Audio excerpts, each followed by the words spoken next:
Hello കൂട്ടുകാരെ, നമ്മൾ നമ്മുടെ സമയത്തിന് എന്തുമാത്രം വില കൊടുക്കാറുണ്ട്. ഒരിക്കൽ ഒരു വലിയൊരു പണക്കാരൻ തൻ്റെ റിട്ടയർമെൻറ്റിന് ശേഷം വിശ്രമത്തിനായിട്ട് തൻ്റെ നാട്ടിലോട്ട് വരികയാണ്. 2 ദിവസം കഴിഞ്ഞ് അദ്ദേഹം വീട്ടിലെത്തുകയാണ്.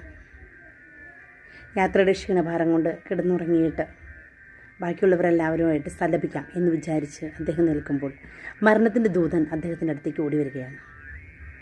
പോകാനുള്ള സമയമായി എന്ന് പറഞ്ഞു. അദ്ദേഹം പറഞ്ഞു, എനിക്കൊരു ദിവസം നീട്ടിത്തരാവോ? എൻ്റെ മുഴുവൻ സമ്പാദ്യവും താങ്കൾക്ക് തരാം, എനിക്കൊരു ദിവസം നീട്ടിത്തരാവോ? മാലാഖ പറഞ്ഞു, പറ്റില്ല. 1 മണിക്കൂർ പറ്റില്ല, 1 മിനിറ്റ് എനിക്ക് തരാവോ? എനിക്കൊരു നോട്ട് എഴുതി വയ്ക്കാനുണ്ട്. അദ്ദേഹം ആ നോട്ടിൽ എഴുതി, നിങ്ങൾക്ക് കിട്ടിയ സമയം നിങ്ങൾ നന്നായി ചിലവഴിക്കുക. സുഖത്തിലായാലും ദുഃഖത്തിലായാലും നിങ്ങളെ സമയം ചിലവഴിക്കാനായിട്ട് നിങ്ങൾ ശ്രമിക്കണം. എൻ്റെ മുഴുവൻ സമ്പാദ്യവും കൊടുത്തുകൊണ്ട് എനിക്ക് സമയത്തെ